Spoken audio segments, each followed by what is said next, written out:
नमस्कार, मैं रवीश कुमार। आसमान से बम गिर रहे हैं और सामने से गोलियां आ रही हैं, लेकिन दिमाग जहां था वहीं अटका हुआ है, जिससे पता चल रहा है कि दिमाग को खत्म करने की जंग इस दुनिया में हर जगह जीती जा चुकी है। इसका बमों और मिसाइलों से कोई लेना देना नहीं।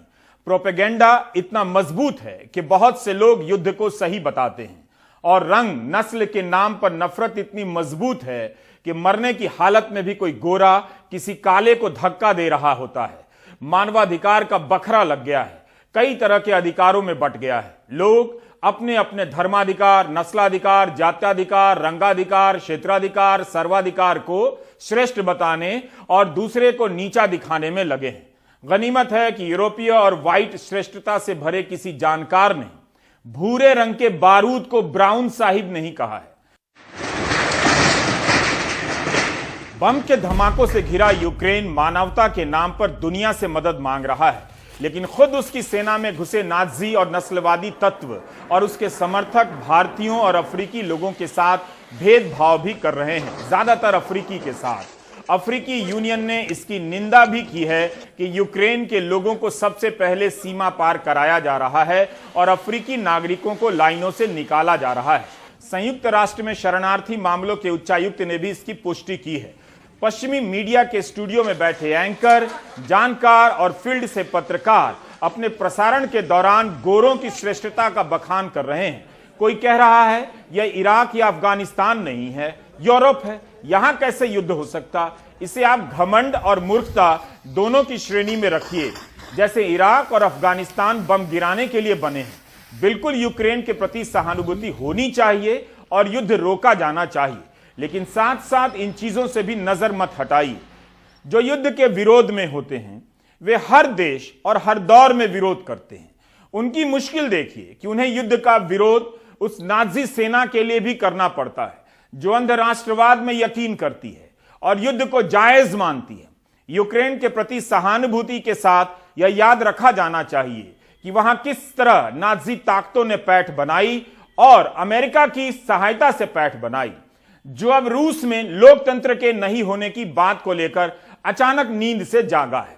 युद्ध का कवरेज आपको सुपर पावर का खोखलापन देखने का मौका देता है, तो आम इंसान का सुपर पावर होना भी दिखा देता है। 28 फरवरी को कीव के वोक्जालना स्टेशन पर कर्फ्यू हटते ही शहर से भागने वालों की भीड़ जमा हो गई।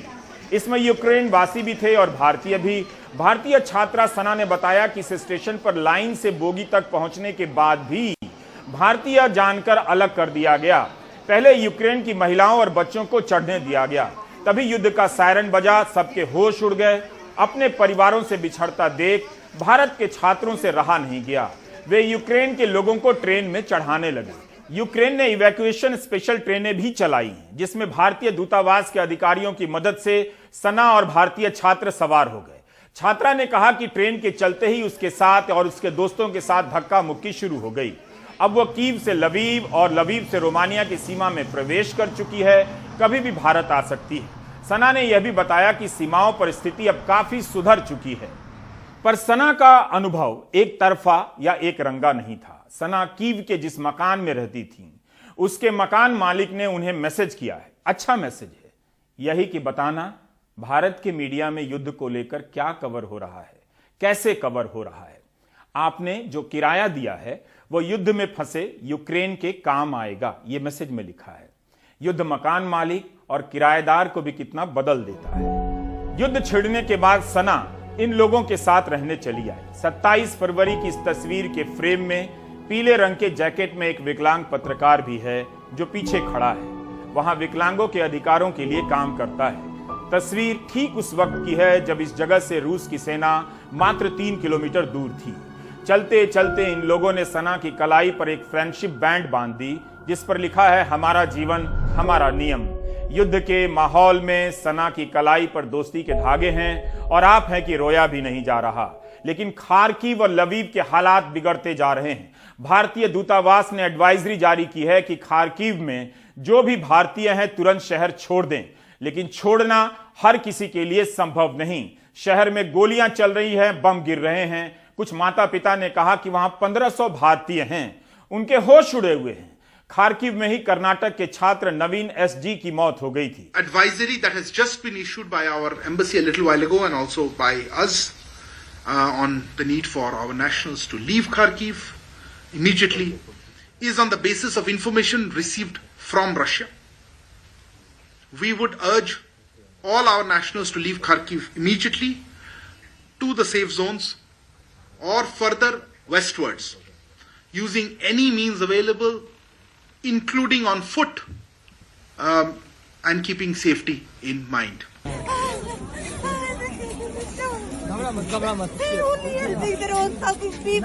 इंडियन एम्बेसी की एडवाइजरी निकली है। उन्होंने 3 नियर बाय लोकेशंस दिए हैं और कहा है कि आज के आज खार्किव से जितने भी इंडियन स्ट्रैंडेड है वो वहां से निकलने चाहिए। हमने जब लोगों से बात की, उनसे पूछा, स्टूडेंट्स, हमने आकर्ष से बात की, हिमांशु से बात की, उनसे जब पूछा कि वो क्या करेंगे, अब कैसे जाएंगे वो पास के लोकेशंस में, उन्होंने कहा अंदर ट्रेन्स के अंदर उनको घुसने नहीं दिया जा रहा है और बाहर उनको शेलिंग सुनाई दे रहा है, कर्फ्यू है। इस फायरिंग के बीच में वो बाहर कैसे चल के जाएंगे। तो काफ़ी स्टूडेंट्स हैं ये एडवाइजरी मिलने के बावजूद जो अभी भी मेट्रो स्टेशन के अंदर है उसे एक सेफ्टी शेल, एक बंकर की तरह देख रहे हैं और वहां पे हैं। अभी भी वो उन्होंने शुरू नहीं की है अपनी यात्रा चल के जाने के लिए उन तीनों लोकेशंस में जो इंडियन एम्बेसी ने उनके साथ शेयर किया है। उनका कहना है कि अभी जो सिचुएशन बाहर है वो बिल्कुल सेफ नहीं है उनके लिए उन 3 लोकेशंस की तरफ जाने के लिए। लवीव के छात्रों को भी निकालने की जरूरत है। छात्रों का कहना है कि खुद से निकलने का विकल्प बहुत कम है। रूसी सेना ने शहर में 20 से अधिक जगहों पर चेक पॉइंट बना दिए हैं। अभी सुमी के बच्चे के लिए यहाँ से रोमानिया, पोलैंड, हंगरी जाना बहुत बड़ा एक कॉम्प्लेक्स टास्क है, इसलिए हम नहीं जा रहे हैं। हमारे एक अफ्रीकन दोस्त थे, उनसे बात हुआ, वो लोग नॉर्मल गाड़ी टैक्सी बुक करके यहाँ से सुमी से लवीव के लिए निकला था ताकि वहाँ से लवीव से हम रोमानिया, पोलैंड जा सके। पर उनसे बात हुई जब उन्होंने बताया कि सुमी से लवीव के बीच में टोटल रशियन आर्मी के 20 चेक पोस्ट पड़ते हैं और यूक्रेनियन आर्मी के सुमी से जैसे हम निकलते हैं 5 किलोमीटर एक यूक्रेनियन आर्मी का चेक पोस्ट पड़ता है। यूक्रेनियन आर्मी कुछ नहीं करते हैं, पर जो 20 चेक पोस्ट रशियन आर्मी का पड़ता है वो काफी ज्यादा डिस्टर्बिंग होता है। एक नॉर्मल स्टूडेंट उसको बर्दाश्त नहीं कर सकता है। जब उन्होंने 10 से 12 रशियन चेक पोस्ट को क्रॉस किया था तो उनसे मेरी बात हुई। उनका कहना था कि बेटर होगा तुम सुमी में कुछ भी हो जाए सुमी में रहो, पर लवीव आने का कोशिश मत करना, ये रशियन आर्मी बहुत ज्यादा टॉर्चर कर रहे हैं। युद्ध की स्थिति में समाज बदहवास हो जाता है। जिस पर हमला होता है वह भी हमलावर हो जाता है, लेकिन जो हमलावर होता है उसका व्यवहार कुछ अलग होता है। यह जानने के लिए हमने मॉस्को में रह रहे सरफराज से संपर्क किया। रूस में भी सारे लोग इस हमले के साथ नहीं हैं, लेकिन उसी रूस में ऐसे लोग भी हैं जो युद्ध की तबाही से बेपरवाह हैं, सही मानते हैं। ऐसे लोग या तो प्रोपेगेंडा की चपेट में हैं या राजनीतिक रूप से इतने उदासीन हो चुके हैं कि फर्क नहीं पड़ता कि उनका देश दूसरे देश के साथ क्या कर रहा है, उस देश के साथ जहां उनके कई रिश्तेदार रहते हैं। सबसे अफसोस की बात यह है कि एक तरफ तो यूक्रेन में तबाही। महाशिवरात्रि की शाम मॉस्को का यह मैरी गो राउंड बिना बच्चों के घूमे जा रहा है। काट के ये घोड़े इस वक्त गुलजार नहीं है। बच्चे यहाँ हैं स्केटिंग रिंग में।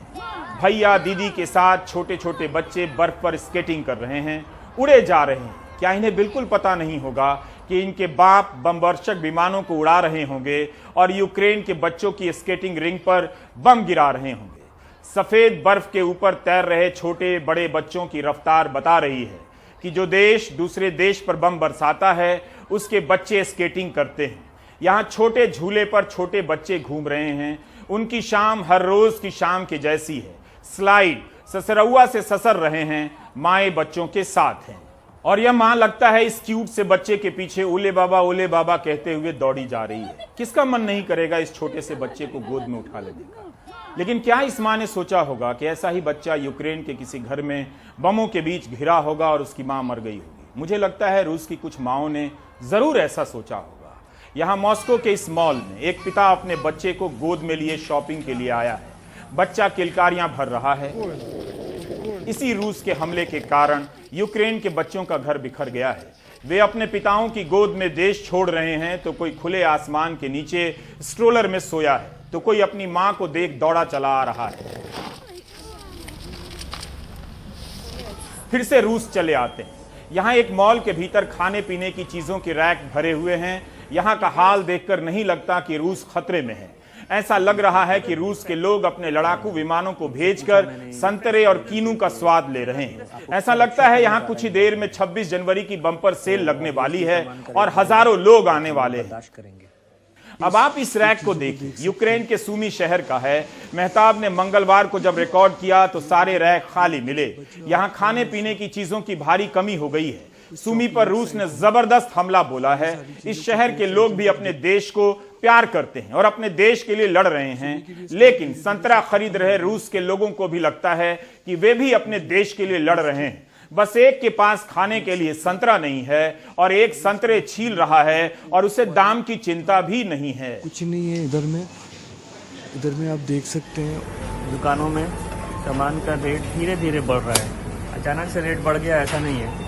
99 रूबल पर केजी यहाँ पे ऑरेंजेस हैं, जो आज से एक हफ्ता पहले शायद 97 या 90 रूबल का था। सेनानी वीरस युद्ध के समय एक ही पंक्ति अंतिम जानकारी मानी जाती है और जितने लोग उस एक पंक्ति को दोहराएंगे युद्ध उतना ही जायज होता जाएगा। वो एक पंक्ति है, हमारे लिए देश ही सब कुछ है, उससे बढ़कर कुछ नहीं। अफसोस कि जो बम गिरा रहा होता है वो भी यही कहता है और जो बम से मर रहा होता है वो भी यही कहता है। यह तस्वीर 2 मार्च की सुबह की है। मॉस्को का एक भव्य अपार्टमेंट है। यह शोर हवा का है, बमवर्षक विमानों का नहीं। इस सुबह की खामोशी बता रही है कि मॉस्को के लोगों को बीती रात नींद अच्छी आई है। इस वक्त यहां खाली इसलिए नजर आ रहा है क्योंकि बच्चों को स्कूल भेजने और दफ्तर जाने की तैयारी चल रही है। इस वीडियो में आप देख सकते हैं कि एक बच्चा स्कूल बैग लादे दौड़ा चला जा रहा है। रूस के बच्चे स्कूल टाइम से जा रहे हैं। यूक्रेन के बच्चों के स्कूल पर बम गिर रहे हैं। यह सड़क दक्षिणी मॉस्को से सेंट्रल मॉस्को की तरफ जा रही है। सड़क पर गाड़ियां आम दिनों की तरह हैं। ट्रैफिक की रफ्तार भले सुस्त है। पता चल रहा है कि किसी को जरा भी डर नहीं कि नेटो या बाइडन का बम गिरने वाला है। सब आराम से अपने दफ्तर और दुकानों की तरफ जा रहे हैं। अब यह कार लेनिनस्की प्रोस्पेक्ट की तरफ जा रही है। यह यूरोप का एक बड़ा एवेन्यू माना जाता है, मतलब एक चौड़ी सड़क जिसकी दोनों तरफ इमारतों की कतारें खड़ी हैं। मॉस्को की यह सड़क युद्ध के हंगामे, संयुक्त राष्ट्र की बैठकों और अमेरिकी कांग्रेसों की बहस से अलग सा शांत है। ऐसा लगता है कि सड़क से गुजरने वाली कारों के भीतर भारत के गोदी मीडिया के एंकरों की आवाज अभी तक नहीं पहुंची है। जिस वक्त यह वीडियो रिकॉर्ड किया जा रहा था उस वक्त मॉस्को में सुबह के 10 बज रहे थे। अब आप सड़क के बीच में एक ऊंची मूर्ति देख रहे हैं। आसमान से सड़क की ओर झांकती यह मूर्ति दुनिया के पहले अंतरिक्ष यात्री यूरी गागरिन की है। क्या इतनी ऊंचाई से यूरी गागरिन को पड़ोस का यूक्रेन नजर आता होगा, जहां रूस के विमान बम गिरा रहे हैं? पश्चिमी मीडिया की कहानी में रूस तबाह हो चुका है। यह पूरी तरह से गलत तो नहीं है, लेकिन मॉस्को की यह सड़क की तस्वीर भी गलत नहीं है। अब इसे रिकॉर्ड कर रहे सरफराज मॉस्को के डिजाइन इंस्टीट्यूट में आ जाते हैं। यहां पर छात्र सामान्य दिनों की तरह डिजाइन पढ़ने आ गए हैं। इनकी चाल ढाल से कोई नहीं कह सकता कि रूस पर दुनिया का प्रतिबंध लगा है, रूस बर्बाद हो गया है या रूस के जहाज बम गिराने गए हैं। युद्ध किसी के लिए कितना सामान्य हो सकता है, हम आपको यही दिखा रहे हैं। रूबल के कमजोर होने और ध्वस्त होने की खबरें हमने सुनी हैं, बताई हैं, लेकिन कितना ध्वस्त हुआ है सरफराज बता रहे हैं।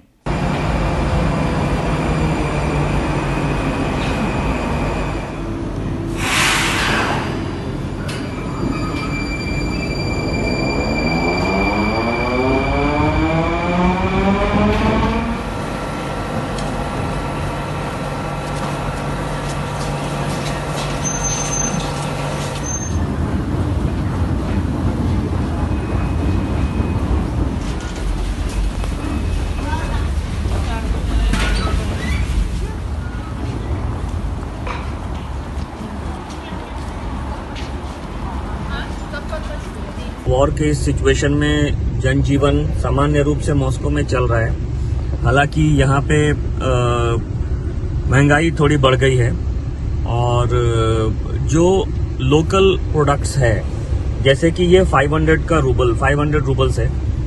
ये 500 रूबल्स के नोट में हम लोग पहले फॉर एग्जांपल 50 पीस अंडा, 3 किलो आलू, ये सब खरीद सकते थे। अभी इसका बहुत ज्यादा असर नहीं पड़ा है। कल भी हम लोगों ने यहाँ पे शॉपिंग किया है, तो जो लोकल फूड या लोकल प्रोडक्ट्स है उसमें ज्यादा फर्क नहीं पड़ रहा है। हमने इस वीडियो में मॉस्को को सामान्य तरीके से चलते फिरते देखा है, लेकिन दावे के साथ नहीं कह सकते कि दफ्तर और दुकान जा रहे सारे लोग युद्ध के समर्थन में हैं। भारत में भी कई लोग युद्ध शुरू होने पर मीम बनाकर पुतिन को पावरफुल बताने लगे। लोगों को युद्ध में रस आने लगा। ऐसे ही लोग रूस में भी होंगे, लेकिन यह भी संभव है कि बहुत से लोग कुछ ना करने की हालत में हों। जरूर दिखाई दे रहा है कि मॉस्को की दिनचर्या सामान्य है। क्या उस रूस को दिख रहा है कि यूक्रेन में क्या हुआ है? क्या यह तबाही कम है जो रूस के विदेश मंत्री चीख रहे हैं कि तीसरा विश्व युद्ध परमाणु युद्ध होगा और विनाशकारी होगा? 8 से 10 लाख यूक्रेनी शरणार्थी हो चुके हैं। घर तबाह हो गया और घर छूट भी गया। क्या कभी यूक्रेन के लोगों को वापस मिलेगा? अगर रूस के कब्जे में आ गया तो उस $1 बिलियन की मदद का क्या होगा जिसका ऐलान दिन रात पश्चिम के देश किए जा रहे हैं? क्या वो पैसा ये लोग रूस को भी दे देंगे कि यूक्रेन को फिर से खड़ा करे? यूक्रेन पर बमों का गिरना और रूस पर प्रतिबंध के लगने में कितना फर्क है? यूक्रेन में जिन जगहों पर शांति दिखती है वहां भी धड़का लगा रहता है कि बम कब गिर जाएगा। लेकिन 1 मार्च की शाम मॉस्को में एक रूसी फिल्म की शूटिंग हो रही थी। इस बेसमेंट में पीछा करने का सीन फिल्माया जा रहा है। रूस बम भी गिरा रहा है, फिल्म भी बना रहा है। 2014 में भी पूर्वी यूक्रेन में रूस और यूक्रेन के बीच तनाव बना रहा। उस दौरान भारतीय दूतावास की सक्रियता और इस दौरान की सक्रियता के बीच तुलना कीजिए, काफी फर्क दिखेगा, समझ भी आएगा। फरवरी 2014 में यूक्रेन में तख्ता पलट की घटना होती है। इस तख्ता पलट में अमेरिका ने नाजी तत्वों को उकसाया, समर्थन दिया और इनके भरोसे तथाकथित लोकतांत्रिक आंदोलन कराया गया, जिसके कारण यूक्रेन के तत्कालीन राष्ट्रपति को देश छोड़कर भागना पड़ा। 2014 में रूस ने पूर्वी यूक्रेन के अलगाववादी तत्वों का साथ दिया और यूक्रेन की सेना के साथ भिड़ंत हो गई।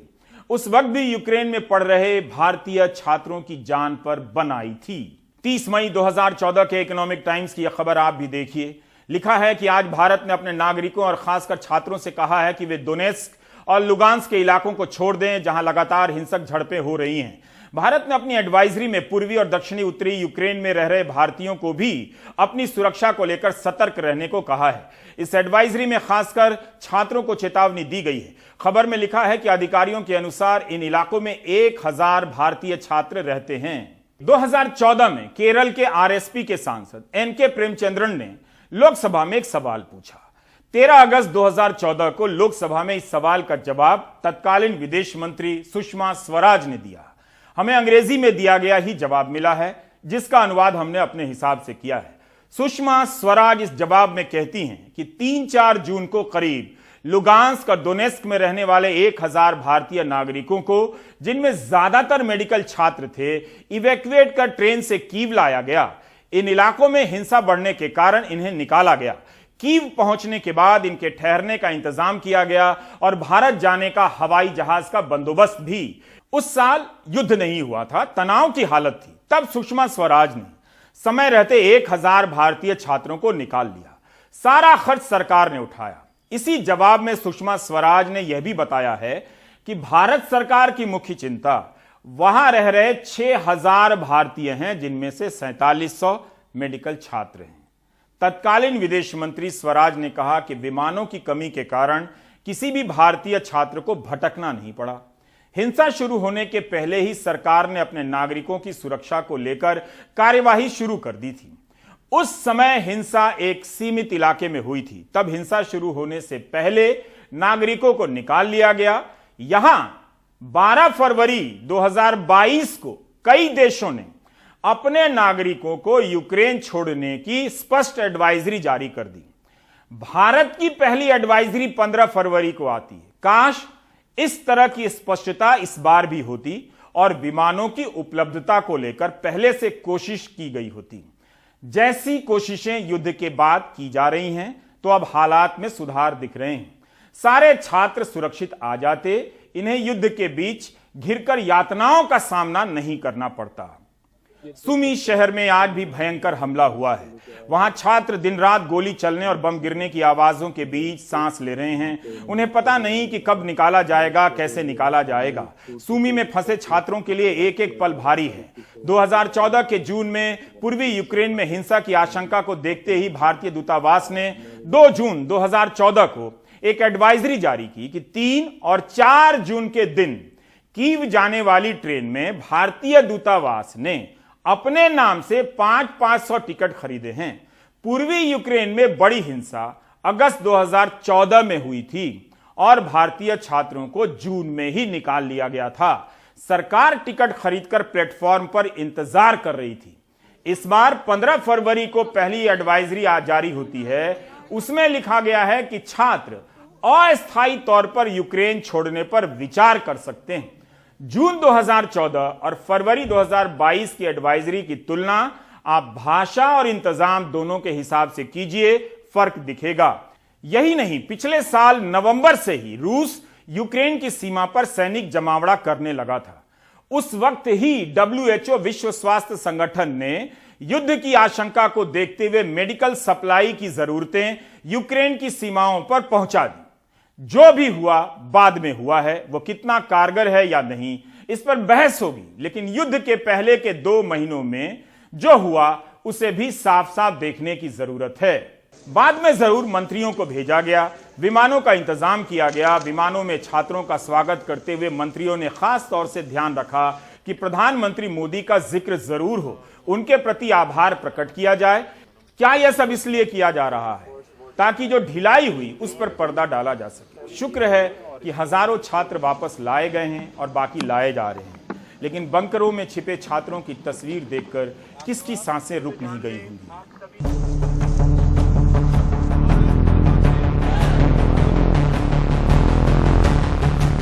माननीय प्रधानमंत्री जी ने ये डे 1 से इसको इंश्योर करने की कोशिश की कि एक भी आदमी हमारा जो है वहाँ न फंसे, कोशिश ये की जाए। आप जितने तकलीफ में थे, जितना दुख देख रहे थे, आप लोग शायद नहीं सो पा रहे थे या ठीक से नहीं खा पी पा रहे थे। सरकार में बैठे हुए लोग भी तो बहुत सीनियर पोजीशंस पर हैं, हमारे प्रधानमंत्री, कैबिनेट कलीग्स, हमारे ऑफिशियल्स, वो भी दिन रात जाग करके आपकी चिंता कर रहे थे, आप ही लोगों के लिए काम कर रहे थे। I bring to you the blessings and best wishes of the Honorable Prime Minister.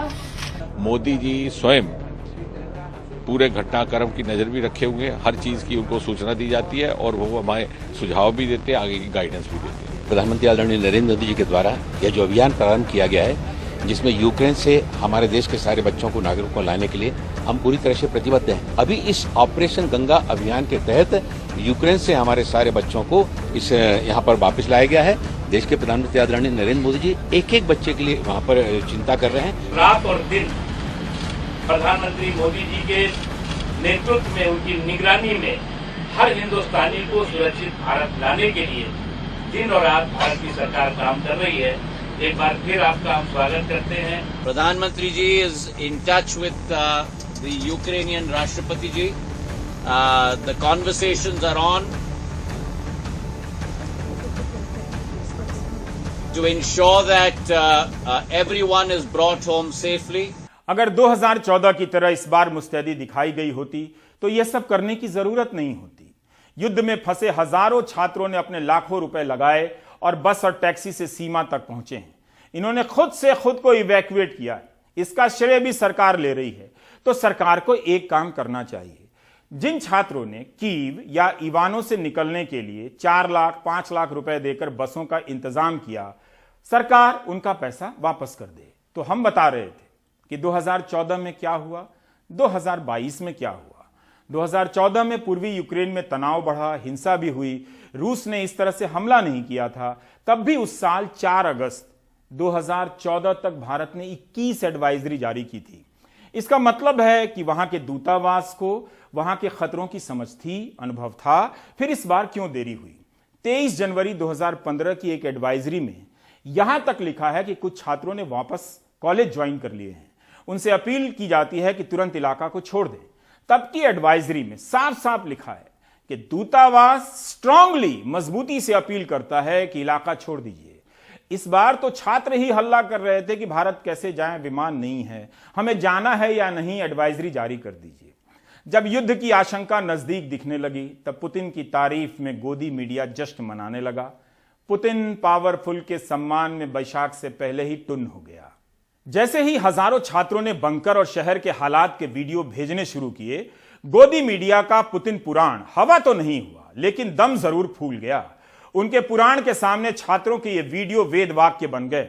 सरकार की कमजोरी उजागर होते ही आईटी सेल के जरिए छात्रों पर हमला किया जाने लगा कि विदेश पढ़ने गए हैं तो टिकट खुद कटाते।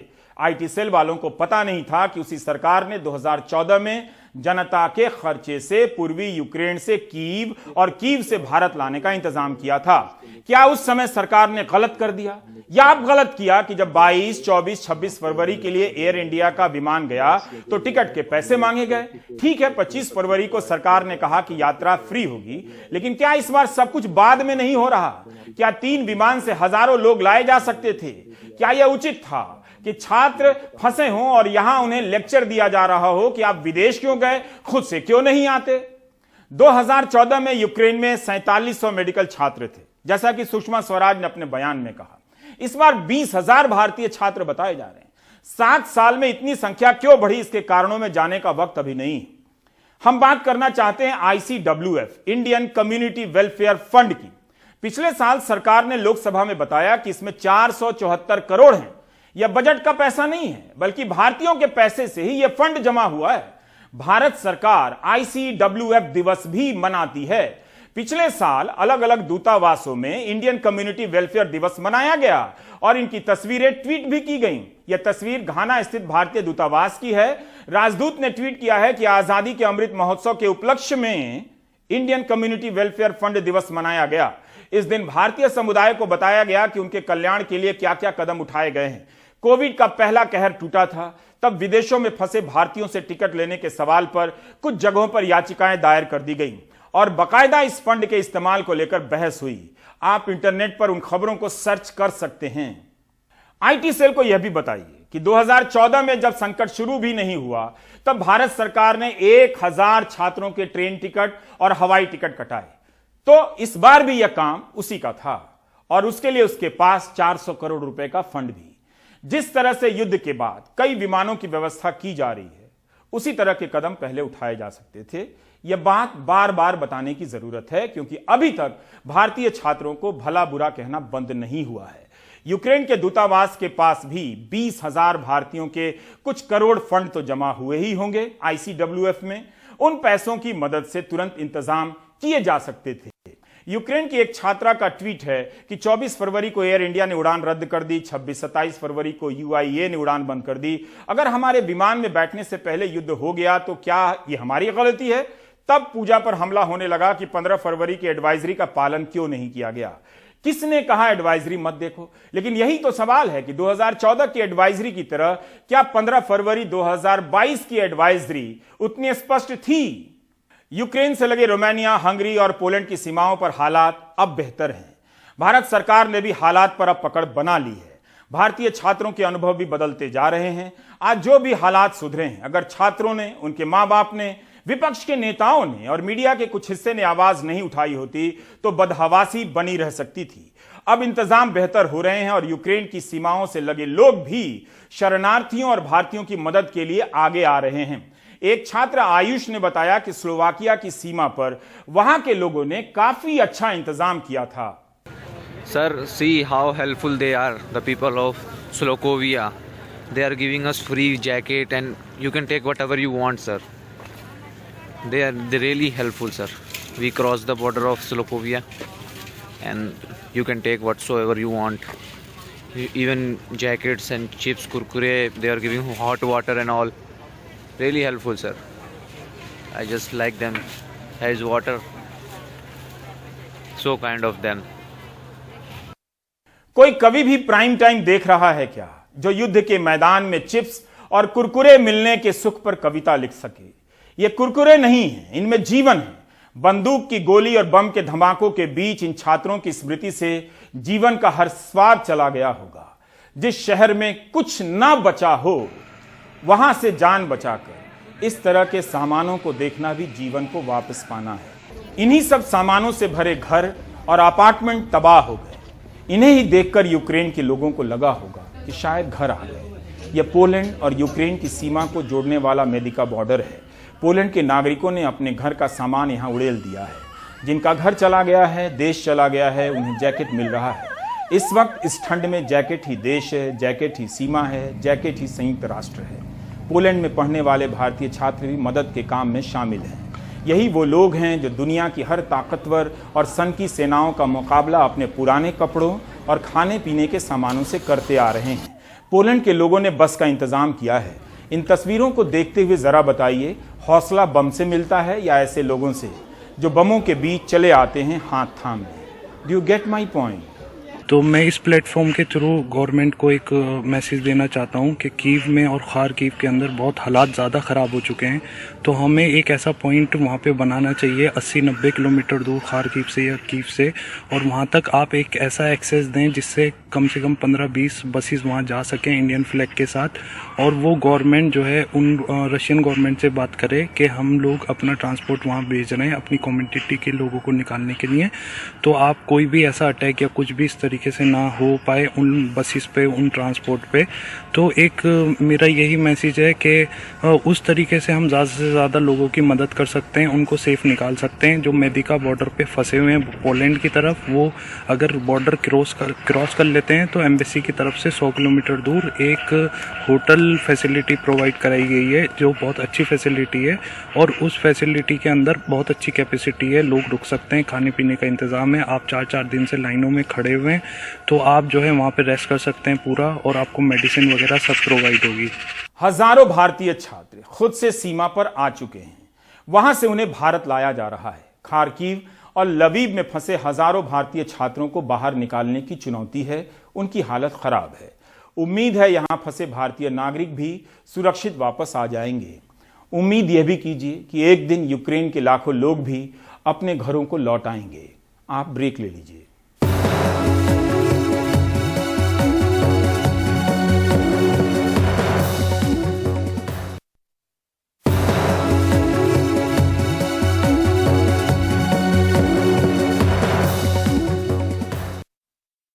छत्तीसगढ़ में दंतेवाड़ा जिले के किरंदुल में 2 साल से एक शख्स का शव गांव में संभाल कर रखा गया है।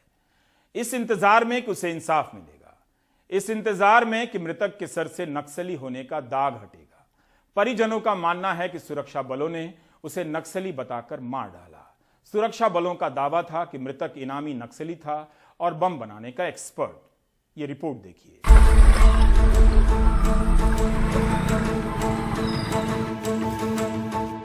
19 मार्च 2020 सुबह 7:30 बजे गमपुर के जंगलों में सुरक्षा बलों ने मुठभेड़ का दावा किया।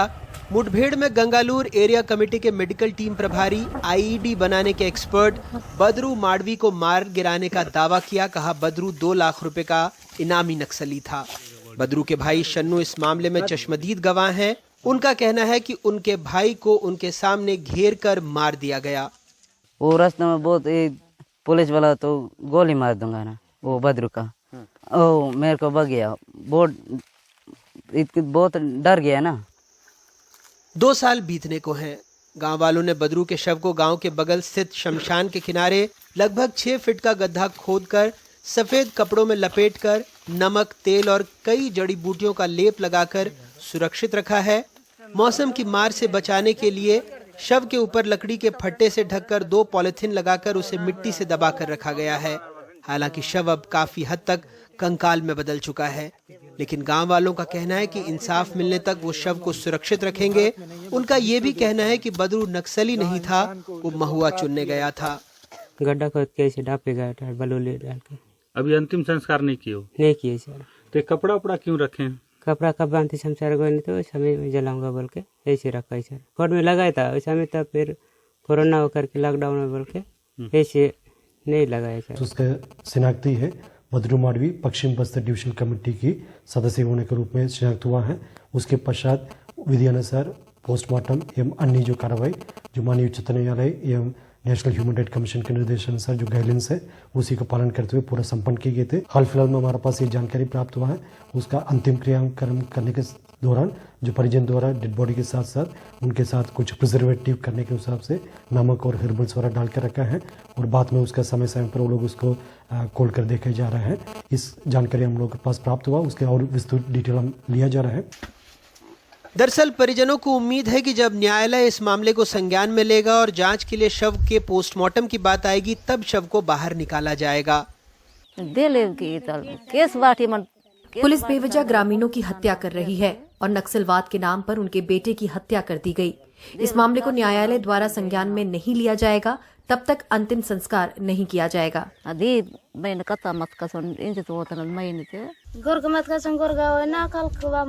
पुलिस ने सब कुछ बर्बाद कर दिया है। आज घर की जिम्मेदारी उठाने वाला कोई भी नहीं है। घर की छोटी बड़ी जरूरतों के लिए और घर खर्च के लिए भी मुझे जद्दोजहद करनी होती है। मेरा सब कुछ लुट चुका है, फिर भी न्याय की उम्मीद है। इस मामले की जांच हो और दोषी पुलिस वालों को जेल भेजा जाए जिससे उनके गाँव में दोबारा ऐसी घटना न दोहराई जाए।